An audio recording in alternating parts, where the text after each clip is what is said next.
5B session. और अब students इस सेशन के बाद प्राइमरी आप सभी लोगों से एक्सपेक्टेड होगा कि आप लोगों के पास टेक्स्ट बुक पहुंच गई होंगी स्टूडेंट्स, क्योंकि अभी तक के लास्ट 5 जो लेक्चर्स हुए होंगे वो बिना टेक्स्ट बुक के, क्योंकि एक बेस बना रहे थे हम लोग अपने डिस्कशन में। लेकिन अब going forward now we will be requiring the textbook. तो पहली किताब स्टूडेंट्स यहाँ पे जो पहले ही मैंने बता दिया था आप लोगों की हमारी शुरुआत होगी पीजीवीपी से, ये हमारी सबसे पहले होगा। तो ये पूरा टेक्स्ट बुक का थीम प्लस अगले टॉपिक में भी कुछ portion of your next module जो आपको दिया जाएगा उसमें भी पीजीवीपी के एडवांस रिलेटेड प्रोविजंस होंगे एंड देन देयर आफ्टर दूसरे टॉपिक्स दूसरे मॉड्यूल में कवर किए जाएंगे। Anyway, so in this regard students starting में तो आप लोग को थोड़ा सा एक डिस्टिंक्शन यहाँ पे दिए गए। ये आईसीआई का जो नोटिफिकेशन 70-30 मार्क्स का जो अलोकेशन है, और उन्होंने आईसीआई ने नोटिफिकेशन में उन्होंने बताया था कि ये मार्क्स एलोकेशन किस तरीके से किया जाएगा, तो वो भी आपको दिया गया ताकि आपको एक थोड़ा अच्छा खासा पता चले कि फोकस कहाँ पे करना है। अगर आप देख रहे हो स्टूडेंट्स यहाँ पे, if you can just have a look quickly, देखिए फोकस पूरा का पूरा अगर आप नोटिस करेंगे सेक्शन 1 की तरफ है 35 to 45% का कवरेज ये वाले एरिया से अब आ रहा है आपको। और एसेंशियली ये एरिया क्या है स्टूडेंट्स, ये पूरा टोटल इनकम कंपटीशन वाला कंसेप्ट है, जहां पे maximum focus competition total income है apart from the taxation of various entities. ठीक है, और कंपटीशन ऑफ टोटल इनकम के कॉन्टेक्स्ट में सबसे बड़ा योगदान अगर आप देखेंगे तो 50 to 60% जो योगदान होगा वो होगा आपके पीजीपी का। तो you can just the relevance इसकी वजह से काफी बढ़ जाता है, क्योंकि एक तो पीजीपी का अपना टॉपिक है इंडिपेंडेंट, उसके साथ साथ जो लग के जो उसके कनेक्टिंग टॉपिक्स हैं वो काफी जुड़े रहते हैं। और इसी वजह से क्या हो जाता है कि उसका, और जो भी आप देखोगे टैक्सेशन ऑफ वेरियस पर्सन में जब हम करेंगे तो वहां पे आप ये देखेंगे कि मैक्सिमम जो बेस है उसका पीजीपी है। So the base material is always PGP. इस वजह से इसको शुरू में ही खींचना बहुत जरूरी हो जाता है ताकि आपकी एक अच्छी पकड़ बने। फिर उसके बाद ये तो पॉइंट नंबर 2 जो है वो तो काफी छोटा टॉपिक है स्टूडेंट्स, यहाँ पे पॉलिटिकल पार्टीज, इलेक्टोरल ट्रस्ट और ट्रस्ट टैक्सेशन अप्रोक्सीमेटली अराउंड 5 से 10 नंबर का ये एक पर्टिकुलर एरिया बन सकता है ये सिचुएशन में। दूसरा जो बड़ा हिस्सा है स्टूडेंट्स वो आप देख रहे हो यहाँ पे पॉइंट नंबर 5, जो हमारी मॉड्यूल नंबर 3 की तरफ बढ़ेंगे, जो ये पर्टिकुलर एरिया होगा which is 15 to 25% of this particular area. तो कहने का मतलब यही है कि जो बड़े बड़े टॉपिक्स हैं स्टूडेंट्स हमें उससे पहले खींचने की कोशिश करेंगे ताकि अच्छा सा स्पेस मिले, अच्छा सा डायलॉग हो, अच्छा सा डिस्कशन हो उस पर। यही प्राइमरी हमारा फोकस होगा। And thereafter students now अब 30 मार्क का ये इंटरनेशनल टैक्सेशन का आपके पास ये एरिया है। और इसमें तो अभी मैं फिलहाल तो ज़्यादा डिस्कशन अभी कर नहीं पाऊंगा क्योंकि आपके थोड़ी बहुत समझ में ये काफ़ी कुछ नहीं होंगी। तो नेवरदलेस वो जो थोड़ी बहुत जो नॉलेज आपने की थी कि भाई टेरिटोरियल नेक्सस सेक्शन 5 के बदौलत जो है उसके आधार पर है। लेकिन आप नोटिस करना स्टूडेंट्स, जब हम लोग ये डिस्कशन करेंगे बहुत ही अच्छे लेवल पर ये आपकी डिस्कशन होगी, बहुत ही केस रोमांचक हो जाएगा। और आप जो लोग स्टूडेंट्स 6C लोग ऑप्ट कर रहे हैं 6C जो ऑप्ट करेंगे उसका बहुत अच्छा बेस आपका इसी पर्टिकुलर मेरे डिस्कशन से हो जाने वाला है।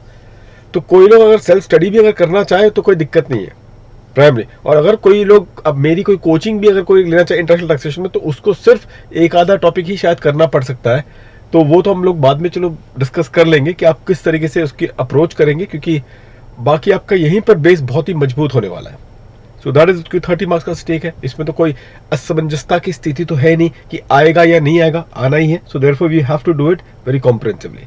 ये आपकी स्टूडेंट्स इंडेक्स मैंने आपकी देखिए टॉपिक इंडेक्स है, बता दूं किताब में तो सब्जेक्ट इंडेक्स की फ्लो है, कलरफुल किताब है। मैंने आपको पहले ही बता दिया था कि कलरफुल होंगी किताबें आपकी। तो आप नोटिस करोगे स्टूडेंट्स यहाँ पे इस टॉपिक्स, और ये तो चलो ठीक है, अब मैं क्या बताऊं आपको। ये देखिए क्लासिफिकेशन वाला इनकम, ये वाला जो चैप्टर था ना स्टूडेंट्स मैंने आपको ये वाला करवा दिया था। और द केस लॉस जो थे हमने डिस्कशन के लेवल पे कर ली थी, मैंने नोटिंग करवा दी थी आपको। अलग बात है कि यहाँ पर भी जगह मिला है आप लोगों को कि आप यहाँ से भी क्या कर सकते हैं, नोटिंग कर सकते हैं। मैंने जिस तरीके से स्कीम बनाया है आपको किताब में भी इनिशियल वो आपको बता दूंगा। पीजीपी का जो अभी हमारा टॉपिक चल रहा है वो होगा डेप्रिसिएशन, काफी डिटेल इंडेक्स है, तो you will find it very much relevant to really go through the same. ठीक, एक बार क्विकली गो थ्रू कर लेता हूँ स्टूडेंट्स ताकि आपको पता चले कि क्या करें। ऐसा नहीं है कि ये टॉपिक हम लोग आएंगे नहीं, ये टैक्स रेट का जो टॉपिक होगा मेरा अगले मॉड्यूल में भी आपको दिखेगा, क्योंकि ये टैक्स रेट क्या है ना स्टूडेंट हमें इस्तेमाल करते रहना है।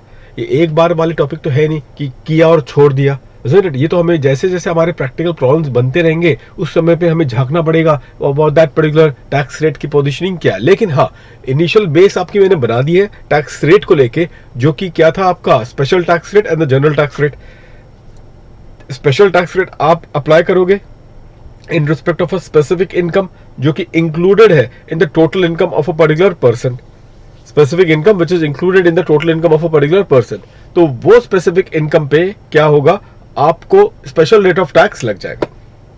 On that specific income there would be a special rate of tax. ठीक है ना।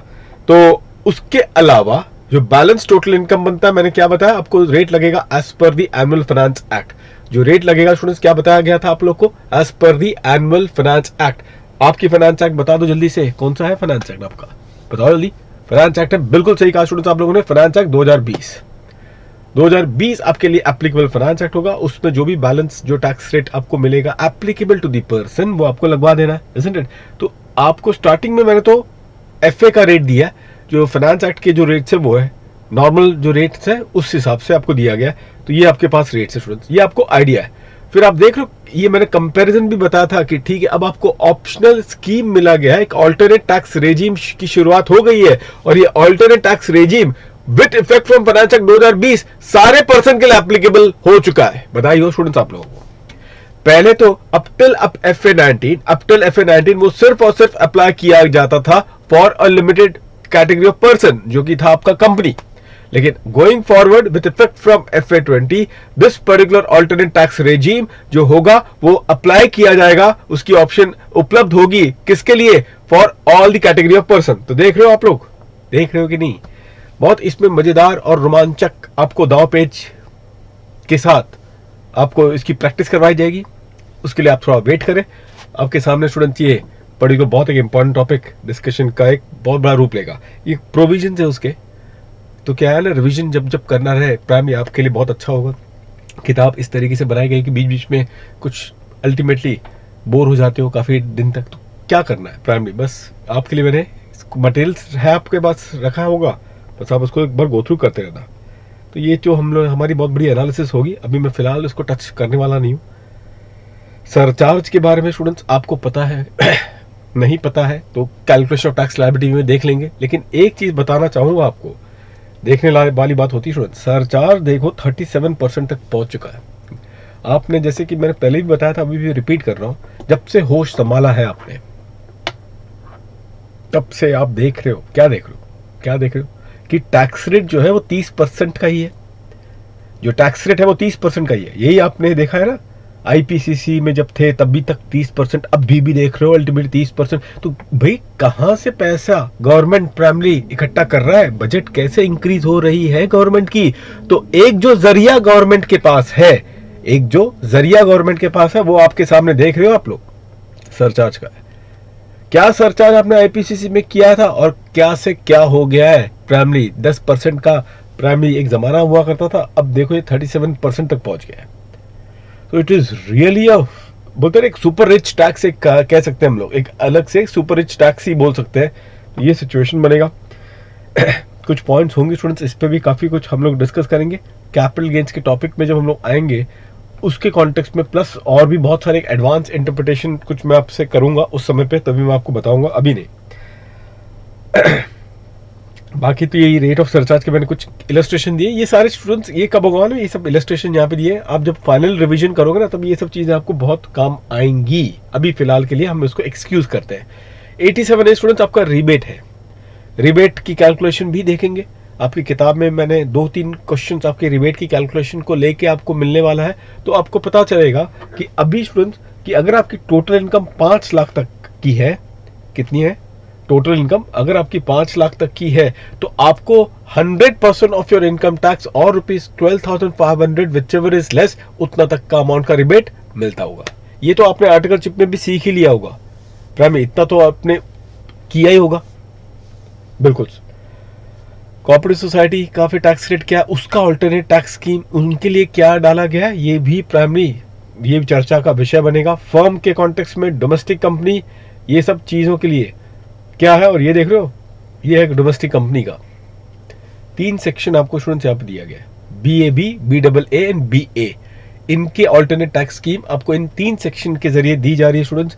और फिर क्या रेट होगा इस पर्टिकुलर कॉन्टेक्स्ट में, इफेक्टिव रेट ऑफ सरचार्ज लगा के क्या रेट होगा, ये पूरा डिस्कशन बनेगा। मतलब हर पर्टिकुलर पर्सन का जो फाइनेंस एक्ट के हिसाब से जो नॉर्मल रेट है वो क्या है, और उसके अगेंस्ट पे ऑल्टरनेट टैक्स रेजिम उनके लिए क्या बनाई गई है वो आपको दिया गया है। उसके अगेंस्ट पे ऑल्टरनेट टैक्स रेजिम क्या बनाई गई है वो आपको दिया गया है। ठीक है स्टूडेंट्स, तो ये भी एक पर्टिकुलर प्रपोजिशन है जो कि आप लोग ध्यान रखें। ये काफी डिटेल, बहुत ही एक मतलब कि जब ये पहला जब सेक्शन आया था ना ये, तब भी उसी टाइम पे स्टूडेंट्स, जबकि अलग बात है कि आईसीएआई ने अभी तक क्वेश्चन पूछा नहीं है, अब तो पूछेंगे भी नहीं, क्यों नहीं पूछेंगे मैं आपको बाद में बता दूंगा। ये 115 बीए पे जिस मैंने सर्कल किया था, इस पे मैंने ऐसे खतरनाक क्वेश्चन डाल दिए थे, उस पे आईसीएआई ने इंस्पिरेशन लेते हुए उन्होंने एमसीक्यू उस पर डाल दिया था। मैंने तो काफी बड़ा बिल्डअप किया था प्रैक्टिकल क्वेश्चन बना के, बहुत बड़ा क्वेश्चन मैंने काफी बनाया था स्टूडेंट्स को, ताकि पूरा एक अप्रोच, परम्यूटेशन, कॉम्बिनेशन, मैथ के इंप्लीकेशंस क्या होंगे वो सब स्टूडेंट्स को एक पूरा एक क्या है, एक क्वेश्चन में मैंने काफी उनको वो दे दिया। फर्स्ट जब पहले आया था इंट्रोड्यूस 2017 की बात है, वैसे क्वेश्चन तो बनाया नहीं था। ऑब्वियसली मैं भी समझ रहा था कि उतने बड़े क्वेश्चन तो ऐसे पूछेंगे, लेकिन सारे कंसेप्ट पहलू सारे क्लियर हो गए थे। अब उस पर उन्होंने एमसीक्यू डाल दिया था, वो स्टूडेंट्स को डेफिनेटली लाभ मिला। देखिए एक होता है ना स्टूडेंट्स, इतना तो मैं आपको बता दूंगा, आप बस ईमानदारी से, जिस तरीके से मैं आपको लेके जा रहा हूं आप उसको ईमानदारी से करना। काफी प्रैक्टिकल प्रॉब्लम्स आपको रिवाइज किया जाएगा, मतलब कि आपको वो लेवल, वो स्तर आपका हो जाएगा कि अगर आपने बोल दिया कि भाई डीटी का पेपर टफ गया एग्जामिनेशन, तो यकीन रखना पूरे इंडिया में फिर डीटी का पेपर डबल टाइम टफ गया होगा। वो लेवल के हम लोग हाई एंड पर्टिकुलर प्रॉब्लम्स, उसकी मैं आपको एक्सपोजर दे दूंगा in terms of our discussion. ठीक है, लेकिन बस ईमानदारी से आप बस बने रहना students. You have to just ensure, जो मैं कुछ क्लास में अगर बता भी रहा हूं, कुछ चीज आपको वर्कआउट करना है, आपको थोड़ा सा रिवाइज करना, do ensure to go through the same without any discounting. नहीं भाई थोड़ा आराम कर ले, नहीं वो नहीं करना है। जब तक अल्टीमेटली कोई चीज पकड़ में अगर आपकी आ गई है, just let it finish it of. अब स्टूडेंट्स यहाँ पे फॉरेन कंपनी का टैक्स रेट, ये ठीक है, ये सब चीज, मार्जिन रिलीफ का एक कैलकुलेशन वाला पॉइंट ठीक है। मैं आपको कुछ और एक चीज बता रहा था, ये हाँ this point, special tax rate. अब ये सब आएंगे, मैं आपको बताया था अभी, जैसे बता रहा था ना कि भाई स्पेशल टैक्स रेट है इनकम टैक्स एक्ट में, जो कि आपको स्पेसिफिक इनकम पे आपको अप्लाई करना है, isn't it, irrespective of the person who has earned the income. तो आपने स्पेशल इनकम पे जो स्पेशल रेट ऑफ टैक्स जो भी सेक्शन के अंदर दिया होगा, उसके मुताबिक आपको क्या है उसको अप्लाई कर देना है। अच्छा ये भी मैंने आपको बताया था स्टूडेंट्स, पहले 2-3 क्लास में ही बता दिया था।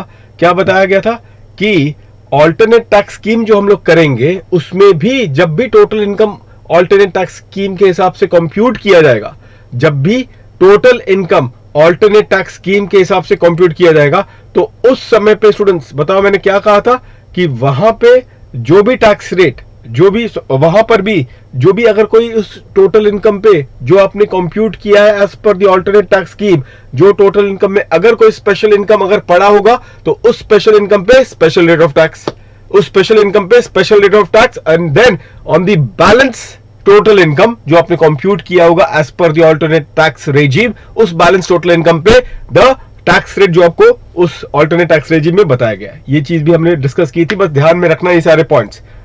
ठीक है, तो देखिए अभी स्पेशल रेट क्या है, ये आपको एक लिस्ट मैंने बना के दे दिया है। देखो स्टूडेंट्स आप लोग, ये पूरी की पूरी आपके सामने लिस्ट है स्टूडेंट्स। काफी काम आएगा ये भी लिस्ट, आपको क्विक रिवीजन में एक जगह पर ही मिल जाता है स्टूडेंट्स। यहाँ पे मैंने यहाँ पर स्टूडेंट सेक्शन 6 के बारे में भी लिखा, बहुत एक बड़ा अमेंडमेंट और काफी इंपॉर्टेंट अमेंडमेंट है सेक्शन 6 में। इसके एनालिसिस तो मैं करूंगा नॉन रेसिडेंट टैक्सेशन में, लेकिन फिर भी जब सेकंड रिवीजन जब आप करने को आएंगे, तब शायद ये सब चीजें जो मैंने यहाँ पे बना के रखी है उस कॉन्टेक्स्ट में कि ये भी आप एक बहुत इंपॉर्टेंट अमेंडमेंट आपका सेक्शन 6 का जो हुआ है वो प्राइमरी, वो भी आप एक बार रिवाइज करें। तो ये आपका हुआ टैक्स रेट वाला चैप्टर। जैसे मैंने कहा, अब हमें इसको बार बार बारी बारी में वो चैप्टर की तरफ बढ़ना है। कैसे बढ़ेंगे स्टूडेंट, मैंने बता दिया। उसको प्रैक्टिकल प्रॉब्लम जैसे हम लोग करते रहेंगे, उसमें primary we will keep on always going through the same. ये आपको अगली किताब में भी मिलने वाला टैक्स रेट, सेम टॉपिक ये भी मिलेगा, क्योंकि वहां पर भी काफी प्रैक्टिकल क्वेश्चंस है।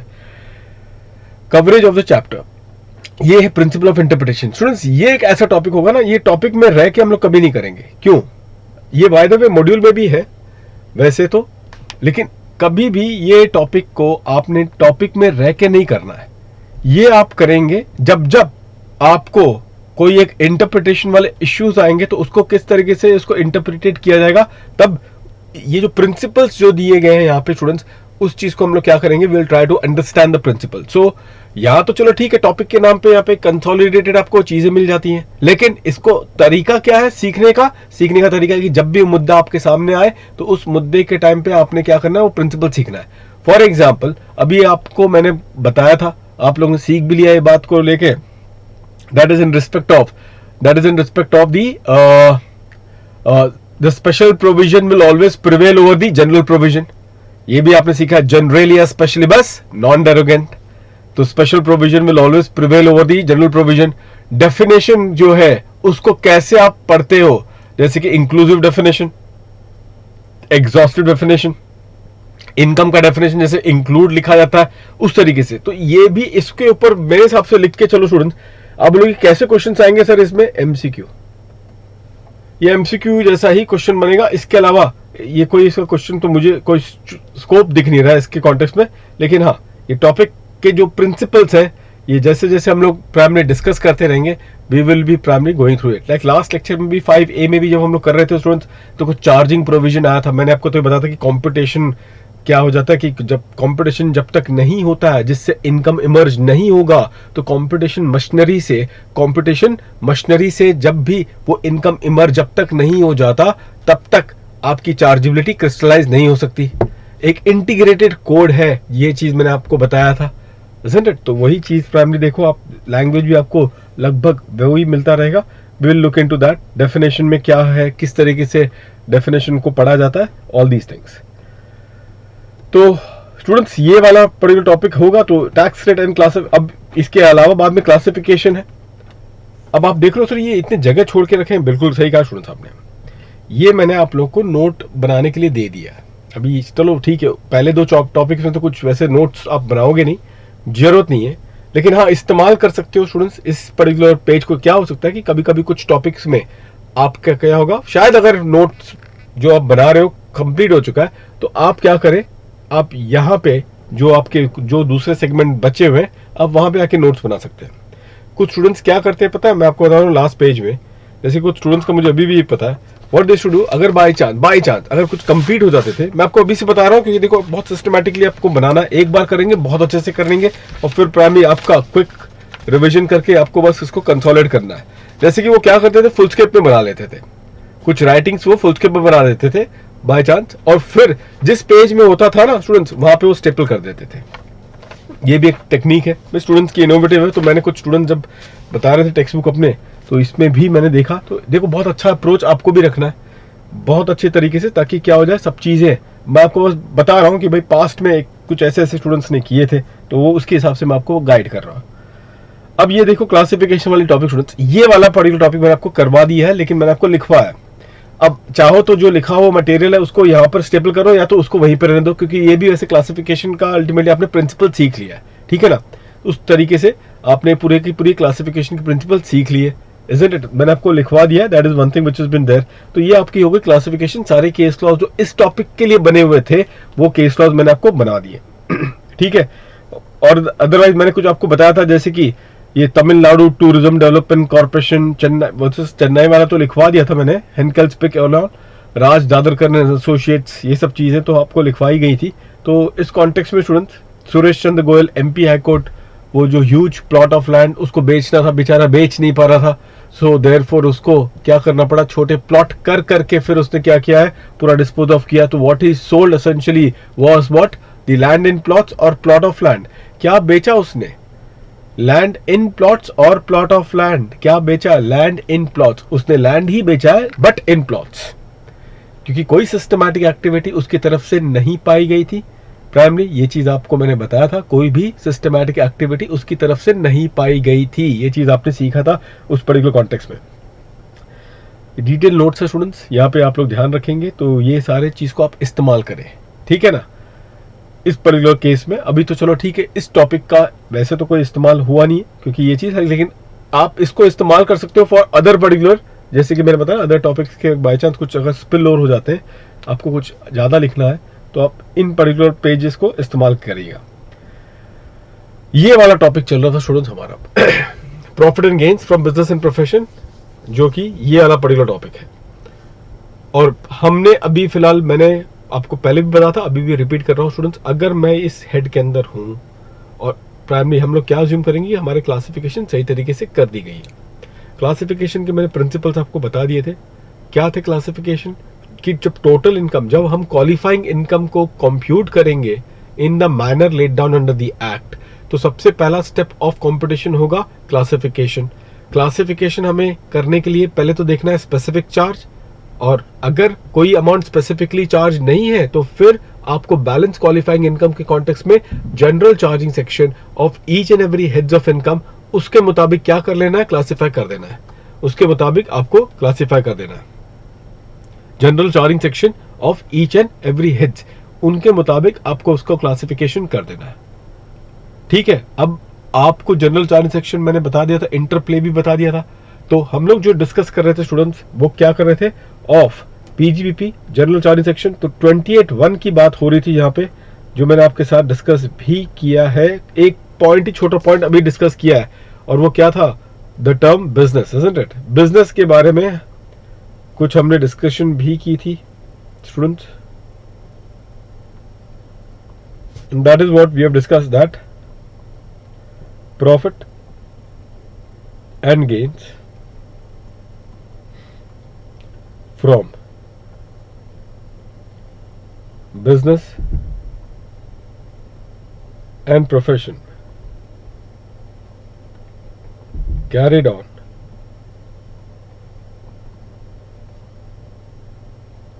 by the SSC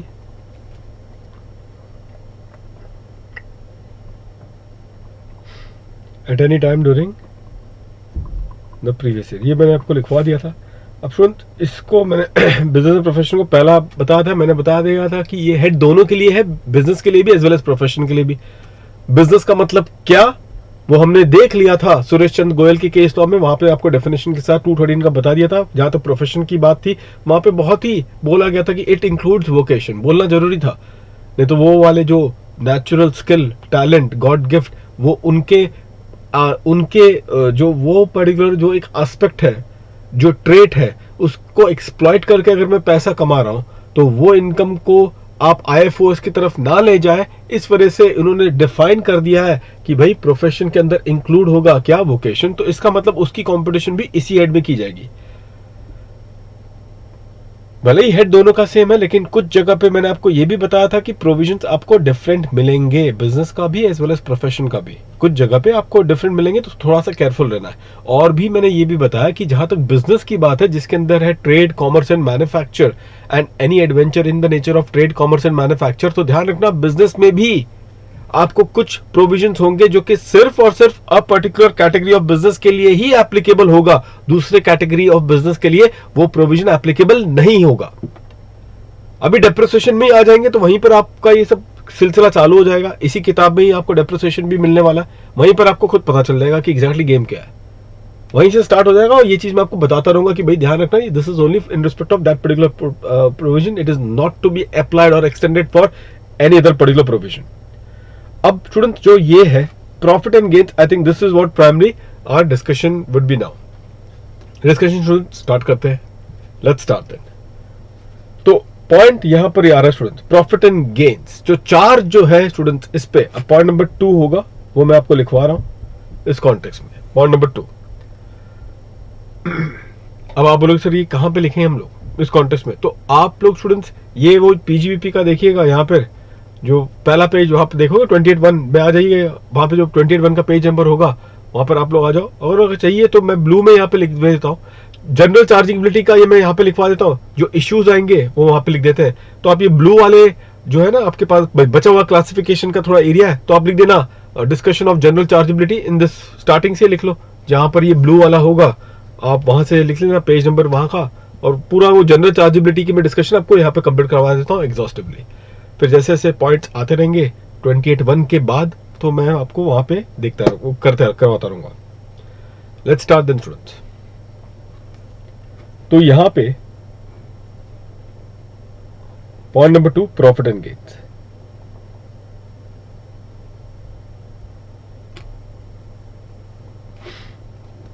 ठीक है।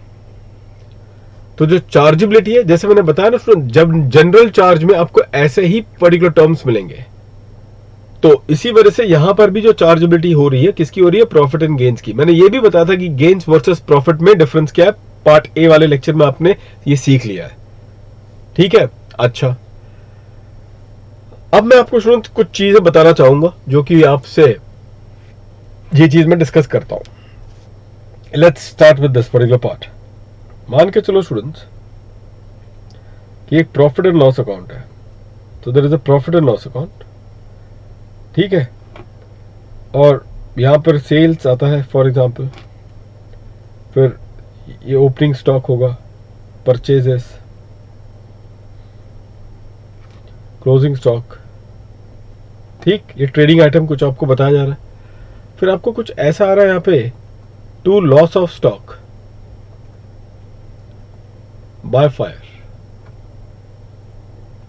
ठीक है। कुछ एक अमाउंट लिख देते हैं, से 5 lakh, loss of stock by fire, debit हुआ है, ठीक है। और फिर फाइनली बाद में ये अकाउंटिंग प्रॉफिट में नेट प्रॉफिट आपको दिया जा रहा है, फिर एक नेट प्रॉफिट आपको मिल जाएगा। इस तरीके से कुछ आप अकाउंटिंग प्रॉफिट बनाते हो, isn't it? तो ये जो पीएनएल है, ये आपकी अकाउंटिंग पीएनएल है, ध्यान रखना। Now the short point students which I wanted to ask to all of you is this, ये जो loss of stock by fire जो डेबिट किया गया है, तो उसकी मैं डिडक्शन लेने की कोशिश कर रहा हूं। तो क्वेश्चन ये है आपसे कि क्या मुझे इसकी डिडक्शन मिलती है? पीजीबीपी के कंपटीशन में जब मैं पीजीपी कॉम्पिट करता हूं, तो उस समय पे अगर कोई डेबिट हुआ है of the loss of stock by fire, तो क्या मुझे उस डेबिट का डिडक्शन दिया जाता है या नहीं? ये है मेरा क्वेश्चन आपसे। Do you get the deduction of that amount? याद करो, आईपीसीसी में कुछ ऐसे एडजस्टमेंट किए भी होंगे, अगर वहां तक पहुंचे रहेंगे तो किए होंगे आपने। मैक्सिमम स्टूडेंट्स का ये रुझान है, ये कह रहे हैं कि हाँ ऐसा महसूस हो रहा है कि मिलना चाहिए, ठीक है। अगर आप कहते हो कि मिलना चाहिए, तो मेरा काउंटर क्वेश्चन आपके लिए फिर से रेडी है, किस सेक्शन में आपको ये मिलना चाहिए? अगर मिलना चाहिए तो बता दो जनाब, वो कौन से सेक्शन है, वो किस सेक्शन में आपको ये loss of stock by fire का डिडक्शन दिया जाएगा? Please do let me know. उत्सुकता स्टूडेंट्स बनती जा रही है ये जानने के लिए कि किस सेक्शन के अंदर आपको ये loss of stock by fire की डिडक्शन मिलेगी। तो माइंड में ऐसा कुछ लग रहा है कि सर 37(1) में मिलना चाहिए, क्योंकि एक जनरल डिडक्शन है। तो जिसका थोड़ा सा अगर कि 37(1) सर ऐसे बातें मत करो, सेक्शन वेक्शन मत बोला करो, आपसे कहा गया था, हम थोड़ा कंफर्ट फील नहीं करते हैं, ठीक है। थोड़ा बहुत ऐसे छोटे छोटे सेक्शन का नाम बीच बीच में लेता रहूंगा। वैसे तो पूरी कोशिश रहेगी कि सारे जो सेक्शंस हैं वो नंबर के साथ आप उसे याद रख लें। 37(1) याद करो स्टूडेंट्स, आपने किया था पीजीबीपी में, it was about the general deduction. क्या था वो? एक जनरल डिडक्शन था 37(1) का, जिसमें यह लिखा गया था कि an expenditure which is not specifically covered under section 30 to section 36 and which is not capital in nature and which is not personal in nature and which is incurred wholly and exclusively for the purpose of business and profession, वो expenditure का deduction हम आपको दे देंगे under section 37(1), ठीक है। तो क्या हम फिर उससे, मतलब ऐसा है ना कि जो डिडक्शन आपको 30 से लेके 36 के अंदर जो नहीं मिलेगा, तो वैसे मैं आपको चलो बता ही दूं आपके बेनिफिट के लिए, क्यों अपना दिमाग में प्राइमरी जोर दे रहे हो और ATU के करीब आ रहे हो, तो मैं ही चलो आपको बता देता हूं। 30 से लेके 36 के अंदर ये एंट्री आइटम नहीं है। किस एंट्री आइटम की बात हो रही थी students? The loss of stock by fire. तो ये एंट्री आइटम स्टूडेंट्स आपको 30 से लेके 36 के बीच में आपको नहीं मिलेगा। तो इस वजह से फिर मन कर रहा है कि 37(1) में चले जाए, क्योंकि लगभग ऐसा लग रहा है आपको कि भाई कंडीशन लगभग सेटिस्फाई होती जा रही है। तो उसका मैं आंसर दे दूं, आंसर है 37(1) में ये डिडक्शन आपको नहीं बनेगा, नहीं बनेगा स्टूडेंट्स। देखो कुछ स्टूडेंट्स हैं जिसने आंसर सही दे दिया। वही सर क्या है वो सही आंसर? 37(1) में डिडक्शन इसका इसके लिए नहीं बनेगा क्योंकि वहां पे जो डिडक्शन है वो दिया जाता है किसका? कुछ स्टूडेंट्स हैं जिसने आंसर दिया है, किसका मिलेगा? Of the expenditure. डिडक्शन जो वहां पे बनना है स्टूडेंट्स, वो बनेगा किसका? एक्सपेंडिचर का। जबकि यहां पे जो डिडक्शन की जिसकी बात हो रही है वो किसकी हो रही है? लॉस की हो रही है। और ये तो आप जानते ही हो कि लॉस वर्सेस एक्सपेंडिचर क्या दोनों डिस्टिंक्ट माने जाएंगे? And the answer is yes. Loss and expenditure ये दोनों ही डिस्टिंक्ट माने जाएंगे। एक्सपेंडिचर आप इनकर करते हो bye entering into a transaction, और जो लॉस है वो किया नहीं जाता, वो हो जाता है, इजंट इट? तो ये तो एक इवेंट की एक कॉन्सिक्वेंशियल एक रिजल्ट होती है जिसके वजह से आपको एक लॉस होता है, isn't it? And that is the reason why students, ये दो अलग चीज है। तो ऑब्वियसली टू ये कहना कि भाई ये जो डिडक्शन है loss of stock by fire ये मिलेगा, और ये कहां पे मिलेगा? 37 में मिलेगा, ये टेक्निकली गलत आंसर है। लेकिन हाँ, इतनी बात तो सही है कि ये डिडक्शन मिलेगा, लेकिन ये राज कहां पे छुपा है? कहां मिलेगा स्टूडेंट्स? ये राज कहां पे छुपा है कि ये जो डिडक्शन जिसकी बात हो रही है, the loss of stock by fire, ये डिडक्शन आपको कहां पे मिलेगा?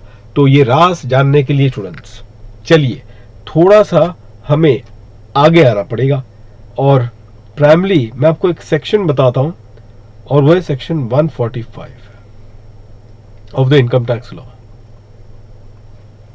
Section 145 of the income tax law.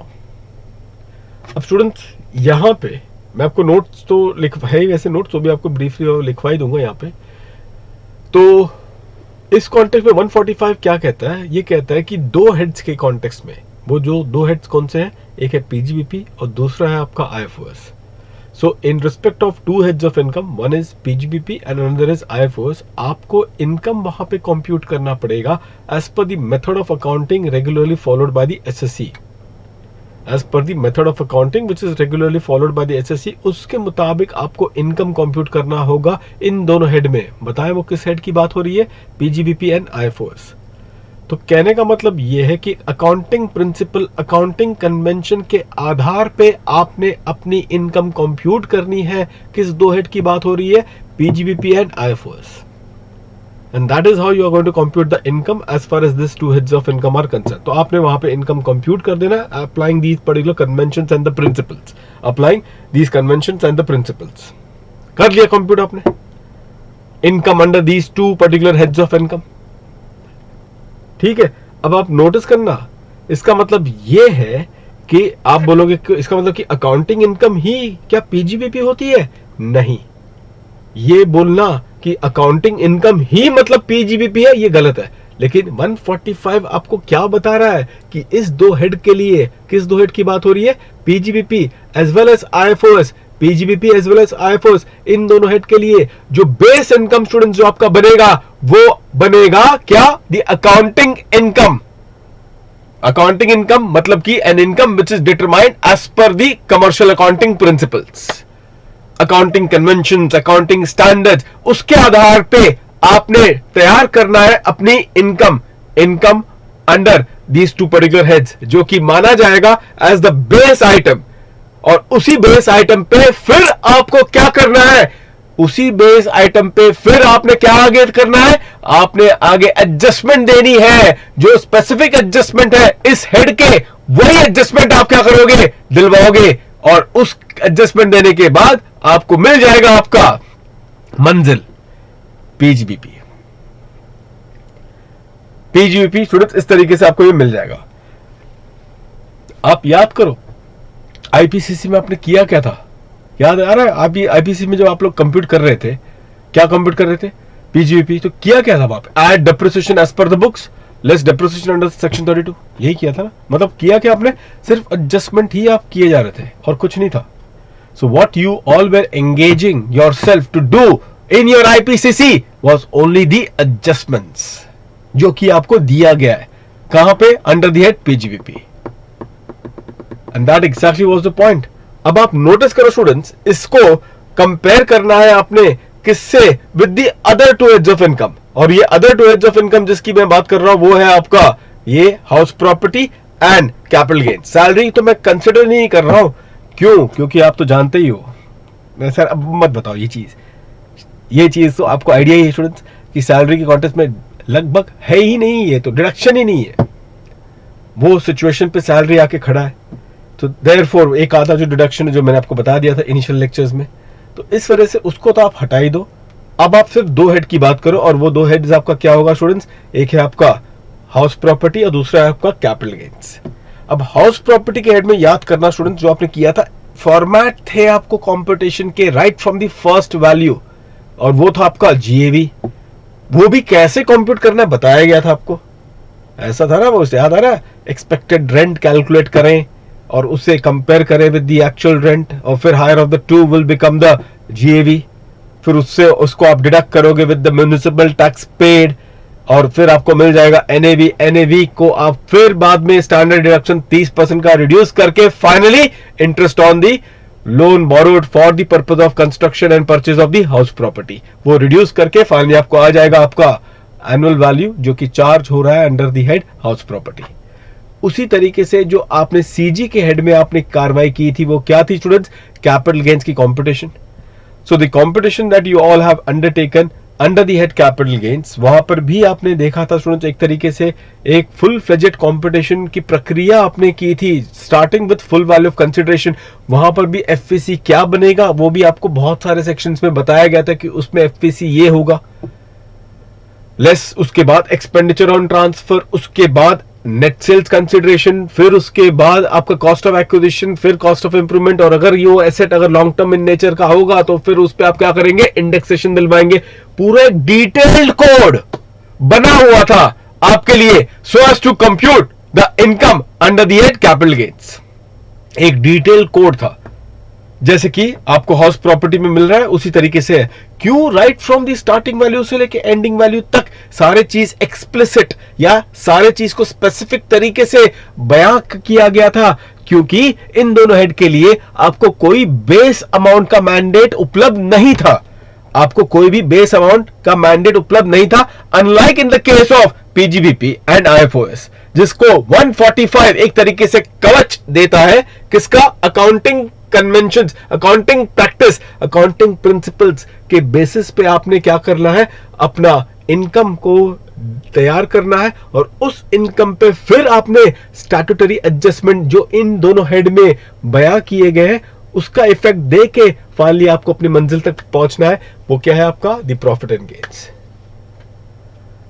This is exactly what you were doing it. अब आपको पकड़ आ रही है सब चीजें, अल्टीमेटली आपने किया क्या था। मैं आपको बता रहा हूं स्टूडेंट, फाइनल सीए में भी बच्चे अल्टीमेटली हेड्स में तो जंप डाइव होता करते हैं ना, डाइव तो कर लिए और मुंह के बल करते हैं, और यहीं से चालू होते हैं, क्योंकि कंट्रोल ही फैक्टर नहीं है कि कर रहे तो क्यों कर रहे हैं और कहां जाना है, करके कहां पहुंचोगे, वो सब चीजें आपको टोटल इनकम स्टूडेंट हमेशा right from first lecture total income का पूरा मैक्रो कंट्रोल रहना बहुत जरूरी है कि भाई ये कर रहा हो तो यहां पर ये होगा, वहां पर वो होगा, उस लेवल का जो इंटरप्ले ना, जंपिंग एट ईज, वो होना काफी क्रिटिकल है। तो अब जो मैंने आपको ये बेस बताया कि इसका एक मैंडेट दिया गया है इस सेक्शन के जरिए, जिसमें एक बेस अमाउंट ही आपका एक अकाउंटिंग इनकम होगा। इस वजह से खुद आप नोटिस करो कि अनलाइक कि हाउस प्रॉपर्टी के हेड में या फिर कैपिटल गेन्स के हेड में, जहां पे कि पहला वैल्यू जो कि आपका था जीएवी या फुल वैल्यू ऑफ कंसिडरेशन, जिसको भी स्पेसिफिकली बयां किया जा रहा था, ऐसा कोई भी आपको नहीं बोला गया है। मुझे बताओ आप कि अंडर दी हेड यहां पे फर्स्ट वैल्यू पीजीपी का क्या बनता है, सेल्स। कोई है कोई ऐसा सेक्शन, आप बताओ कोई सेक्शंस आपके नजर में जो ये बोलता हो कि सेल्स को मानेंगे क्या, इनकम। ऐसा कुछ है सेक्शन आपकी नजर में, sales is an income under the head PGBP, ऐसा कुछ नहीं है ही नहीं। प्राइमली क्यों नहीं है, क्योंकि उनको पता है नहीं ये सब तामझाम करना है। ओपनिंग स्टॉक क्लोजिंग स्टॉक मुझे बताओ आप कहीं लिखा था, लेकिन आप तो भाई बाय डिफॉल्ट उसे कंसिडर कर रहे हैं। भाई किसने बोला कि इसे आपको कंसिडर करके चलना है, क्योंकि आपको बोलने का एक मैंडेट, जो मैंडेट आपको मिला है वो इस सेक्शन के जरिए मिला है, और यही वजह होता है कि हमारे पास एक बेस अमाउंट पहले से ही मौजूद है, और अब उस बेस अमाउंट पे हमें अब क्या करना है, हमें आगे की कार्रवाई करना है। और यही वजह है कि आपने सेल्स या ओपनिंग स्टॉक या क्लोजिंग स्टॉक के बारे में कोई चर्चा करनी ही नहीं है। आपने ओपनिंग स्टॉक या क्लोजिंग स्टॉक के बारे में कोई भी चर्चा करनी ही नहीं है। Did you all got this one students? तो अब नोटिस करो, अभी फिर से वही ओरिजिनल क्वेश्चन में आ जाते हैं, loss of stock by fire. तो अब ये जो loss of stock by fire है, तो आप मुझे बताओ कि क्या अकाउंटिंग प्रिंसिपल के आधार पे या अकाउंटिंग कंसेप्ट या कन्वेंशंस या प्रैक्टिस के आधार पे ये loss of stock by fire का क्या डिडक्शन बनता है in determining the profit and gains of the business and profession? क्या अकाउंटिंग कंसेप्ट के आधार पे इस particular loss of stock by fire का डिडक्शन बनता है? तो आप मुझे बताओ कि अकाउंटिंग में स्टूडेंट्स यहां पे जो पीएनएल जब हम लोग रेफर करते हैं in the accounting when we refer the PNL, जब पीएनएल की बारी आती है तो आप मुझे बताओ स्टूडेंट्स इस बात को लेके कि अकाउंटिंग में पीएनएल का क्या रूप है? तो स्टूडेंट्स अकाउंटिंग में एक तो आपका होता है ट्रेडिंग आइटम, एक है पीएनएल में ट्रेडिंग आइटम होता है, वो होता है ना ग्रॉस प्रॉफिट, याद आ रहा है? और फिर बाद में ग्रॉस प्रॉफिट के बाद जो आइटम्स आते हैं, बताओ वो आइटम को हम क्या कहते हैं? वो आइटम को कहा जाता है item which is incurred, item which is incurred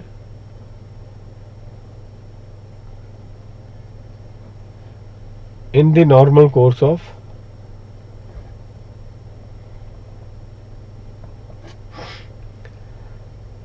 item which is incurred in the normal course of business, item which is incurred in the normal course of business. ठीक है, तो आप नोटिस करो इस कॉन्टेक्स्ट में क्या हुआ होगा। ये जो आपको जो नेट प्रॉफिट, जो ग्रॉस प्रॉफिट के नीचे वाला जो item below the line item जो होंगे वो सब क्या है? Salary, wages, advertisement, travelling, printing, ये सब चीजें हैं। तो वो सारे जो खर्चे हैं उसको हम क्या कहते हैं? वो सारे खर्चे जो कि आप इनकर करते हो, कैसे? In the normal course of business. तो वो पर्टिकुलर आइटम आता है, यही होता है आपका प्राइमरी क्या? The profit and loss account determined as per the commercial accounting principle. यही होता है अकाउंटिंग प्रिंसिपल में, यही आता है।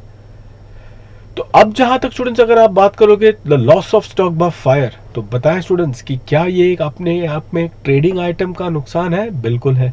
तो इस वजह से, क्योंकि अपने आप में एक ट्रेडिंग आइटम का ये लॉस है, इस वजह से क्या होगा? ये क्या डिडक्शन मिलेगा as per the commercial accounting principle? And answer is yes. तो फिर ये डिडक्शन इसका बाय डिफॉल्ट बनता है in determining what? The profit and gains which is chargeable under the head PGBP. और ये डिडक्शन कहां पे बनता है? As per the commercial accounting principle. तो डिडक्शन तो बाय डिफॉल्ट उसे मिल रहा है। अब आपको एक्चुअली क्या पता लगाना है, क्योंकि ये बाय डिफॉल्ट क्या है? देखो, सोचने का तरीका स्टूडेंट्स कोई बताएगा नहीं आपको, इसके लिए ध्यान से देखना। सोचने का पैटर्न यही है, क्योंकि ये बाय डिफॉल्ट मुझे क्या है? इसका डिडक्शन मिलता है। उसकी वजह मैंने बता दी, ये अपने आप में एक ट्रेडिंग आइटम है और इस वजह से as per the commercial accounting principle इसकी डिडक्शन तो बनती ही है।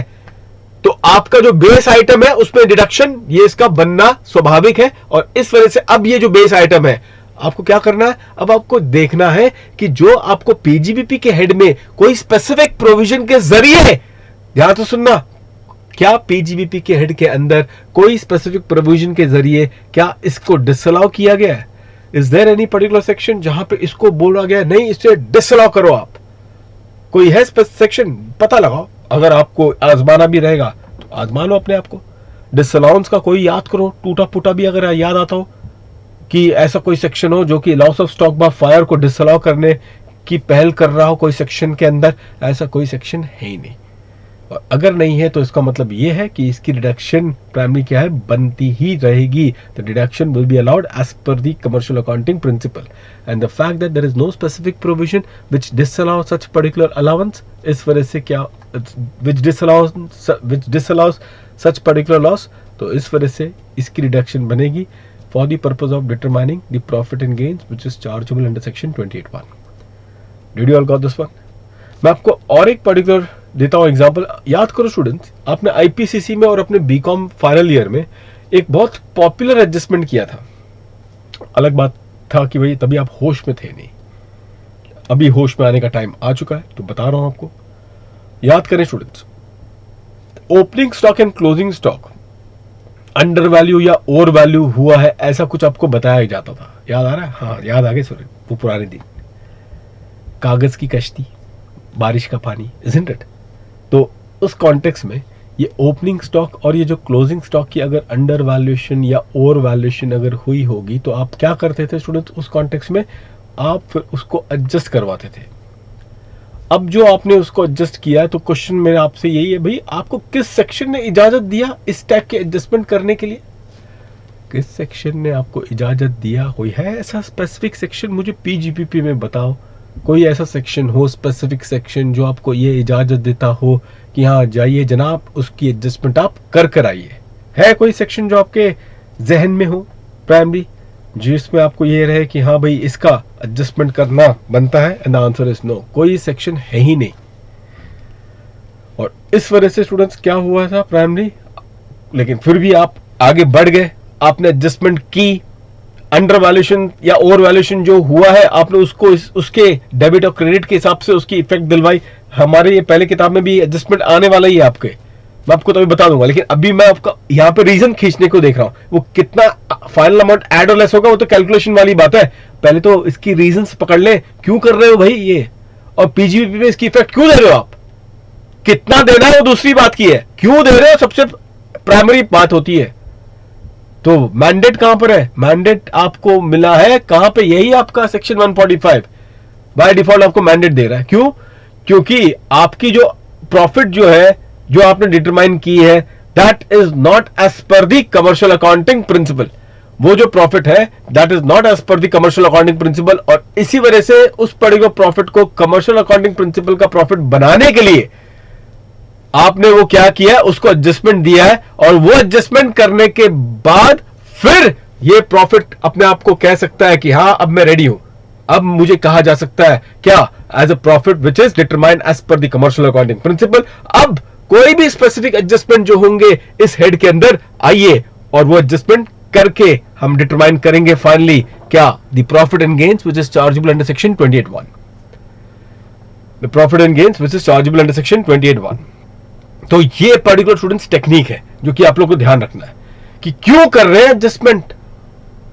आपने एडजस्टमेंट करना था वो प्रॉफिट एंड गेन्स लाने के लिए जो कि डिटरमाइन किया जा रहा है as per the commercial accounting principle, और क्योंकि ये जो ओपनिंग और क्लोजिंग स्टॉक की अंडर वैल्यूएशन हुई है इसका मतलब जो आपका प्रॉफिट है is not as per the commercial accounting principle, इस वजह से इसकी एडजस्टमेंट क्या थी, मैंडेटरी थी। ये कहां पे लेकिन लिखा गया है, कहीं लिखने की जरूरत नहीं थी, हमें जो बेस वैल्यू है वो सही बेस वैल्यू नहीं बना था, उसे सही करने के लिए हमने क्या है ये एडजस्टमेंट करवाई थी।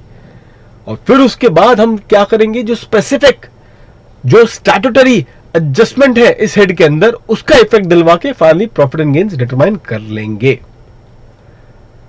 तो अब जो स्टूडेंट्स पॉइंट है आप लोग से बस यही है, फाइनली आप मुझे बताओ ये चीज को लेके कि ये जो भी पॉइंट जो मैंने आपको अभी बताई है इन दिस कॉन्टेक्स्ट, आप नोटिस करना ये जो भी पॉइंट है ये सिर्फ और सिर्फ यही दो हेड के लिए है। कौन सी दो हेड वापस से बताओ, पीजीबीपी एंड आईएफओएस, क्योंकि जहां तक हाउस प्रॉपर्टी और कैपिटल गेन्स की हेड की अगर हम बात करें तो वहां पर स्टूडेंट्स वहां पर मैंडेट 145 में नहीं है। So there is no mandate in section 145 in respect of these two heads. अब एक बहुत मजेदार बात बताओ, पते की बात बता रहा हूं, याद करोगे स्टूडेंट्स आज की क्लास ऐतिहासिक, वैसे तो सारी क्लास ऐतिहासिक ही है लेकिन फिर भी नोटिस करना, बुक्स ऑफ अकाउंट्स ऑडिट की जो रिक्वायरमेंट होगी वो बिजनेस के कॉन्टेक्स्ट में आपको क्या मिलना स्वाभाविक है, and the answer is yes. Books of accounts और ऑडिट की क्या रिक्वायरमेंट आप सैलरी वाले चैप्टर में या हाउस प्रॉपर्टी वाले चैप्टर में या कैपिटल गेन्स वाले चैप्टर में पढ़ने वाले हो, and the answer is no. तो जो भी चीज बिजनेस से जुड़ी होंगी या प्रोफेशन से जुड़ी होंगी वहां पर बुक्स ऑफ अकाउंट्स या ऑडिट रिपोर्ट की चर्चा होती रहेगी। इस टॉपिक में भी आपने इसी तरीके से देखोगे, books of accounts and audit बहुत जगह पे छाया हुआ होगा और काफ़ी इंपॉर्टेंट है आपको जानने के लिए कहाँ का ऑडिट रिपोर्ट और कहाँ का बुक्स ऑफ अकाउंट्स की मेंटेनेंस और रिपोर्ट की फर्निशिंग करनी जरूरी है। वो इसी हेड में मिलना है। क्यों? क्योंकि बेस ही अल्टीमेटली आपका 145 का है। ये देखो कितनी इंपॉर्टेंट है, क्यों? ताकि जब वो अब देखो क्या हो गया मालूम है, अब जब क्या होता है मैं आपको बताता हूँ ये कितना इंपॉर्टेंट। देखो स्टूडेंट्स, इसी ये मैं जो टेक्निक बता रहा हूँ प्लीज हो सके हाथ जोड़ के बता रहा हूँ कि दूसरे सब्जेक्ट्स में भी थोड़ा कर लिया करो। मैं देखो एज ए रैंक होल्डर बता रहा हूँ, मैं अपने फाइनल में रैंक आया हूँ और प्लस जितने भी अपने स्टूडेंट्स हैं जो भी काफी अच्छे जो डिग्री मार्क्स लिए हैं, एक चीज मैं आपको स्टूडेंट्स, मैं आपको हमेशा कहता हूँ और अभी भी कहूंगा, देखो क्या होता है मालूम है, हमारा अगर अदरवाइज तो ऑडिट और ये जो बुक्स ऑफ अकाउंट्स है या ऑडिट है, जब भी वो वाला प्रोविजन आता है ना, अंदर से पता नहीं कैसी तो एक फीलिंग आनी चालू होती है, प्रोसीजरल हटाओ इसको, बेकार के फॉर्म नंबर ये और वो नहीं। तो आप जब वो पढ़ते हो ना, तो ऐसा नहीं कि आपको समझ में नहीं आ रहा है, पढ़ने में ठीक है, लेकिन आपको लगता है क्या है ये बेकार का चीज, और आपको खुद पता है कि कुछ याद वाद रहने वाला नहीं, तभी पढ़ने में तो समझ में है ठीक है, लेकिन आप आगे बढ़ जाओगे। रिवीजन में भी उसी ठंडे मन से क्या करोगे, उसको पढ़ोगे और आपको खुद पता है माइंड में ब्लॉक होने कुछ याद वाद रहने वाला नहीं है, उसको हटाओ। और last day of the examination जो एक दिन पहले, तब तक तो आप अल्टीमेटली हटा ही दोगे, सीधे जंप कर लोगे मेन पे। और आईसीआई को पता है कि आप ये छोड़ के जाते हो, ये चीज मेरे से लिख के चलना, आईसीआई इस बात पे बहुत उसको पता रहता है विच इज दैट एरिया आप जो छोड़ना पसंद करते हो। आपका पढ़ने का शैली तरीका उनको बहुत भली भांति पता है, and that is where they will try to put you across in a discomfort position in the examination। आपने पूरा अल्टीमेटली प्रोविजन पढ़ लिया होगा, यही प्रोसीजरल आप क्या है हाथ ऊपर कर लेते हो, और वहीं पे प्रोसीजर में उसको आपने अटैक किया है। मुझे याद है अभी भी एक अटेम्प्ट में, एक लॉ का पेपर था, ज्यादा टाइम की बात नहीं है, 2 या 3 साल की पहले की बात है, तब बहुत हाहाकार मचा हुआ था एग्जामिनेशन में लॉ के पेपर को लेके कि काफी प्रोसीजरल था, पढ़े क्या और आया क्या। तो ये आया क्या ना, वो एक घटना एक ही सब्जेक्ट में घटित होती है, 8 में से एक ही अल्टीमेटली बस हो जाना चाहिए बस, और वहां पर अल्टीमेटली गए और अगले अटेम्प्ट की तरफ पढ़ गए। तो ये नहीं होना चाहिए आप लोग के साथ स्टूडेंट्स। आपको हर चीज को अप्रिशिएट करना पड़ेगा कि ये क्यों अल्टीमेटली दिया गया है, ये वाई है ना, वाई अगर ये समझ लो आप, तो ये कैसे करना है, क्या करना है, ये औपचारिकता हो जाती है। बस समझना है ये आप क्यों कर रहे हो, कोई ऐसे डीटी की बात नहीं है, लाइफ की अल्टीमेटली एक जनरल बता रहा हूं, ये क्यों मैं कर रहा हूं, लाइफ के साथ मैं क्या कर रहा हूं प्राइमरी। तो ये जो भी है उसको अगर पता है कि हाँ ये करना है because of this, the why of anything, then how to do it and when to do it, that will become only kind of बोलते हैं ना कि ये सिर्फ एक ये चीज हो जाती है, औपचारिकता हो जाती है अपने आप में for the purpose of this thing. तो books of accounts and audit report के जितने भी पॉइंट्स होंगे आपको स्टूडेंट्स इधर ही मिलने वाले हैं। क्यों? क्योंकि आपको पता है यही 2 हेड्स ऑफ इनकम है जहां पे बेस है आपका अकाउंटिंग इनकम, और अकाउंटिंग इनकम लाने के लिए क्या आपको फिर बुक्स की मेंटेनेंस की आवश्यकता होगी? And answer is yes. कभी कभी क्योंकि एक हाई एसएससी का स्टेचर बहुत ज्यादा रहेगा टर्नओवर के हिसाब से, तो क्या उसको एक ऑडिट रिपोर्ट भी जरूरत पड़ सकती है? And answer is yes. So that is how it has to be considered students. तो चलिए प्रॉफिट एंड गेन्स में मैं आपको कुछ नोट लिखवा देता हूँ जल्द से जल्द। आप लोग काम करना स्टूडेंट, पहले बस ये इतना एब्स्ट्रैक्ट बस ऐसे ही बना दो जैसे मैंने बनाया, कुछ भी ये करे बगैर बस ऐसे बना दो, फिर मैं आपको नीचे नोट लिखवाता हूँ। बना दिया आपने? बना तो दिया होगा, लेकिन तो भी यार जल्दी से एक बार इसको कंप्लीट करना।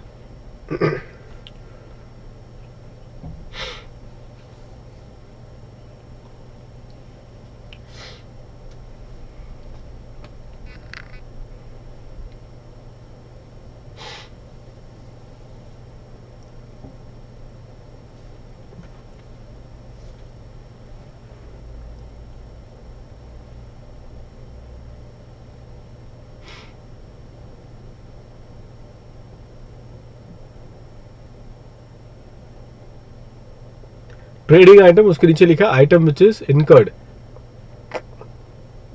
In the normal course of business. ठीक है, चलिए नोट लिखवा देता हूं आपको, लिखो।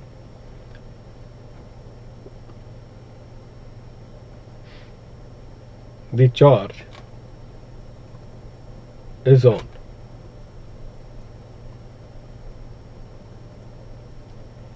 The profit and gains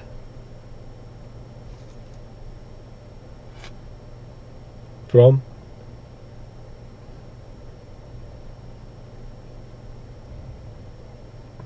business and profession.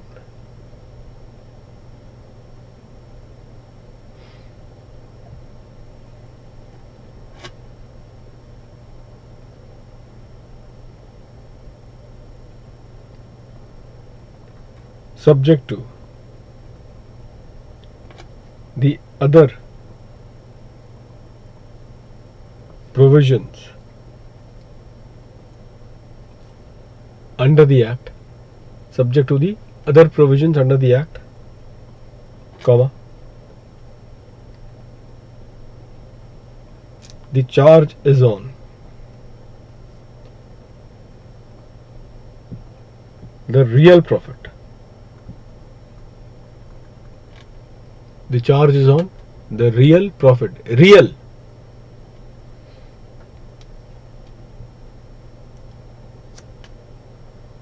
The charge is on real profit.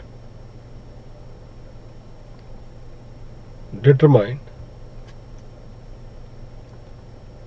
as per the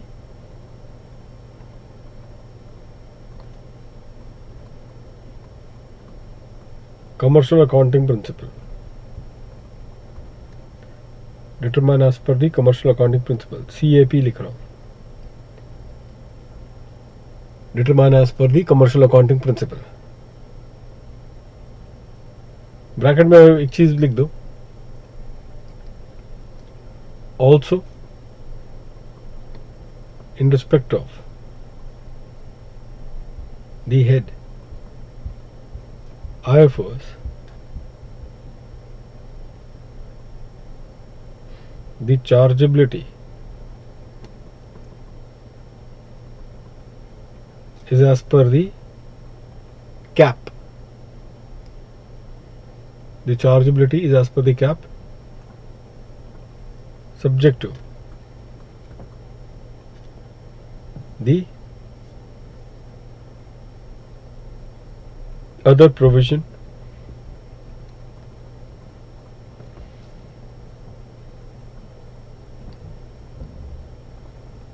of this act. Also in respect of the head IFRS. Also in respect of the head IFRS, the chargeability is as per the commercial accounting principle, subject to the other provision of this act.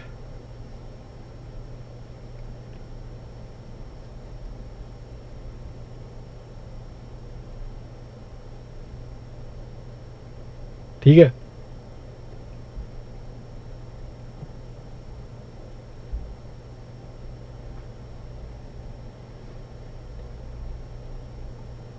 Loss of stock, ये 145 ऐसे तो लिखा है मैंने वहाँ पे, आपको main notes पे आ जाएगा. यहाँ पे मेन तो आपको जो लिखवा रहा हूँ नोट्स, यहाँ पे आपको बेस पकड़ना है. इस बोलते ना, इस पूरा इसका नस पकड़ना है आपको प्राइमरी इस पर्टिकुलर डिस्कशन में. ये चीज़ ध्यान रखना. बाकी जो 28 वन आपको दिखवा दूंगा आपके नोट्स में. अभी ये जैसे कंप्लीट हो जाएगा तो वहाँ पे 145 का मैंने रेफरेंस दे रखा हुआ है. Loss of stock by fire. Loss of stock by fire shall be allowed as deduction. Loss of stock by fire shall be allowed as deduction since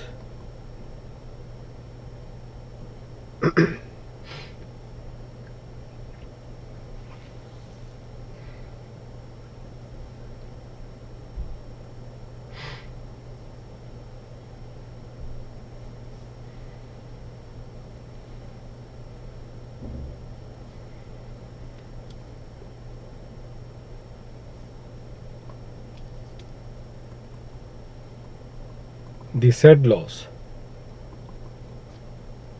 is a trading loss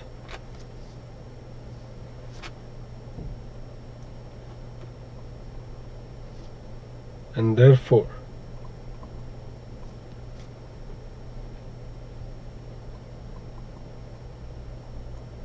allowed as a deduction as per commercial accounting principle. इसके बाद देखो, similarly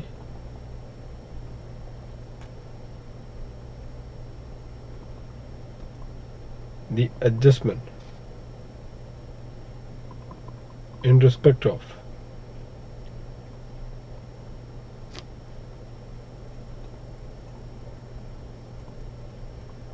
the undervaluation, overvaluation,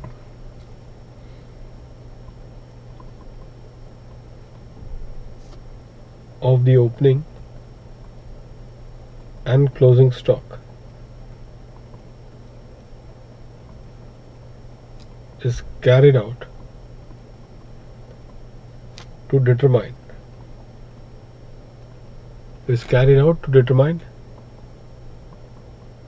the profit as per the cap on which the further adjustment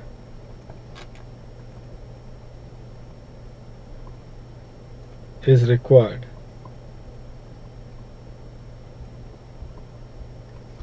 to be undertaken.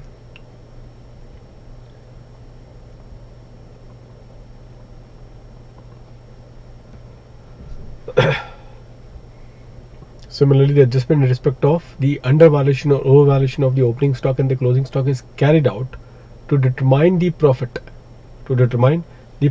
as per the commercial accounting principle on which the further adjustment is required to be undertaken under the act.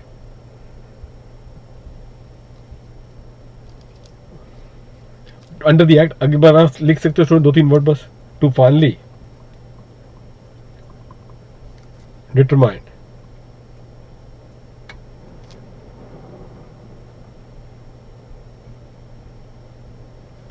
the chargeable profit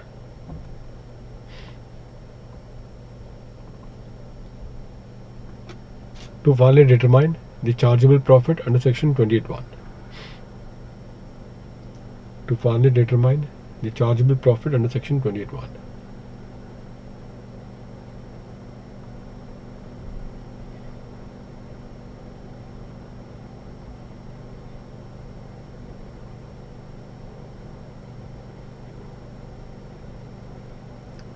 ठीक है students, एक बस point आपको बता दो. यहाँ पे आप मुझे बताओ, एक पॉइंट आगे नीचे लिखना, ऐसी डायग्राम शॉर्ट ऐसे डायग्राम बना देना. ठीक है. अगर प्रॉफिट एंड लॉस अकाउंट में to loss of plant and machinery by fire, अगर ऐसा डेबिट अगर दिया गया हो तो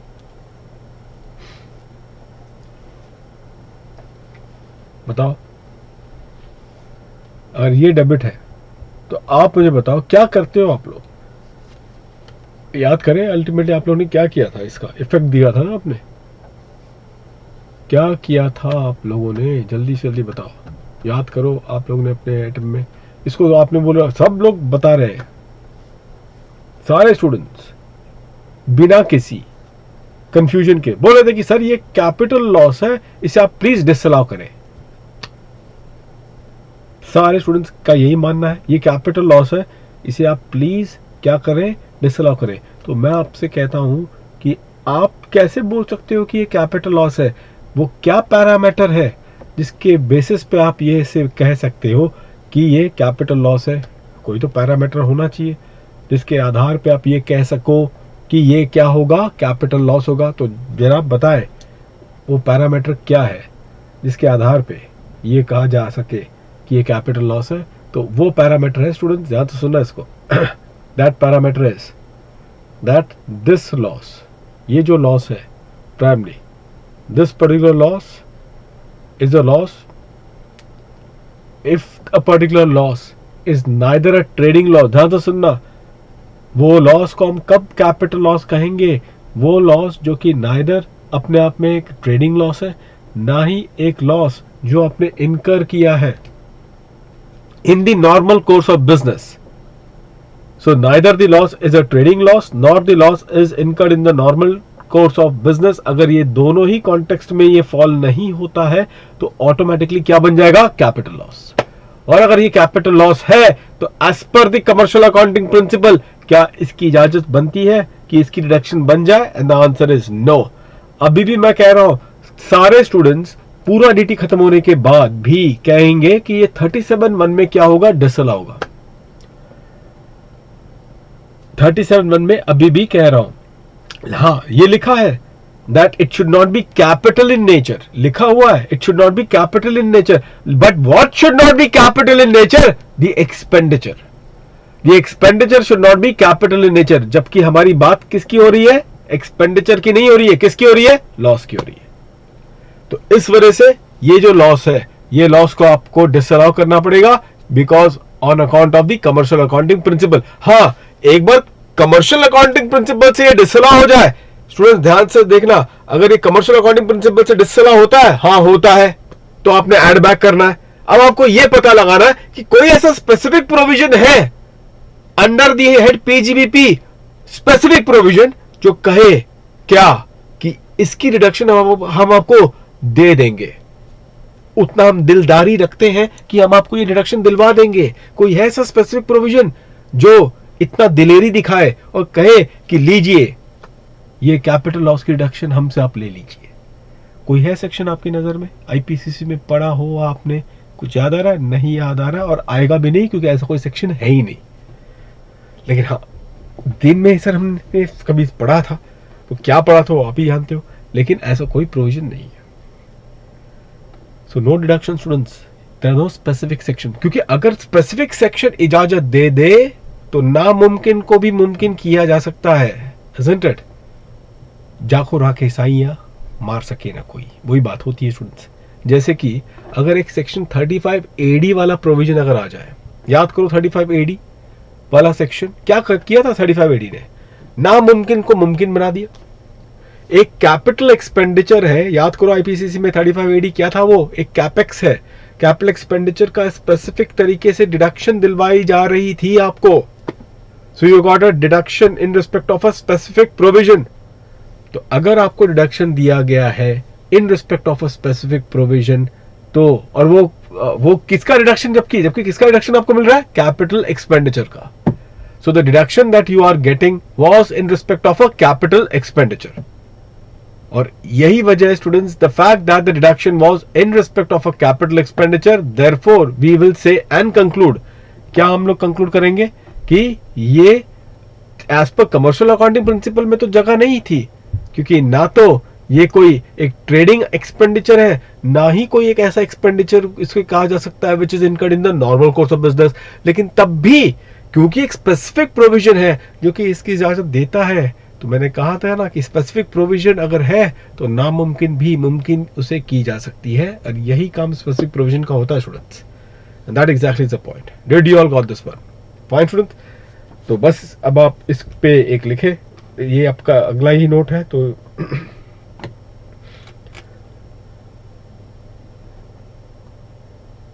loss of plant and machinery by fire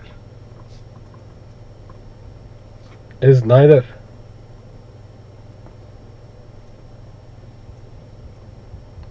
a trading item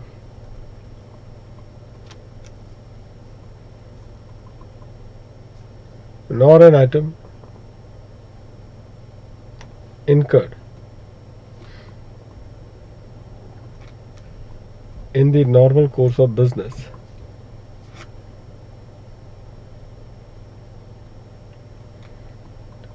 and therefore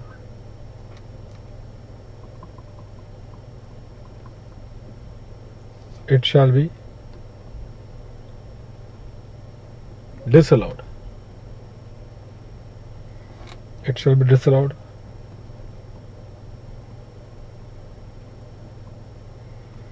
in determining the profit and gains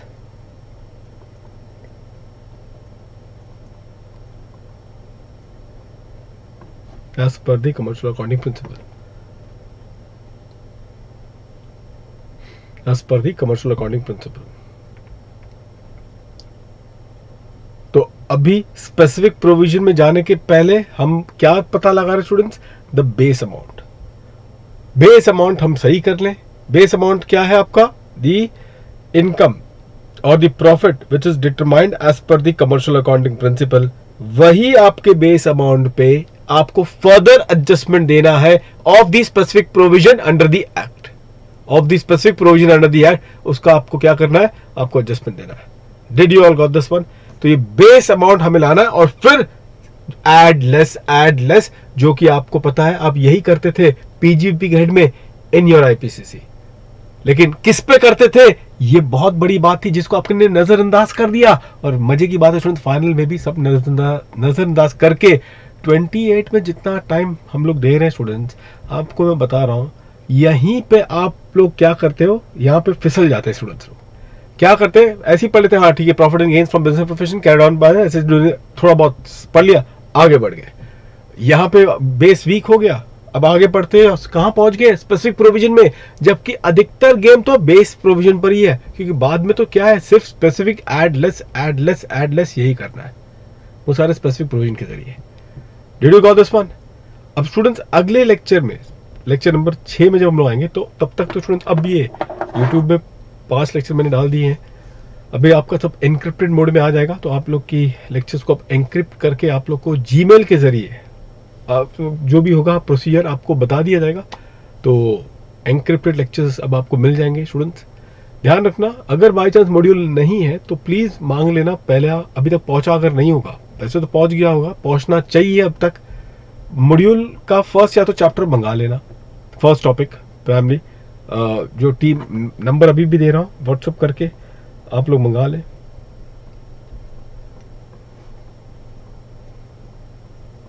ठीक है, तो फर्स्ट पर्टिकुलर पीडीएफ मॉड्यूल की जो टॉपिक है मॉड्यूल की, ताकि अगर आगे का 6th क्लास ऑनवर्ड्स आपको कंटिन्यू कर रहे हैं आप लोग, तो आप लोग वहां से क्या है मॉड्यूल से देख लें, या फिर अब आप e PDF for the first topic, या फिर जस्ट इंतजार कर लें, किताब पहुंचता ही होगा।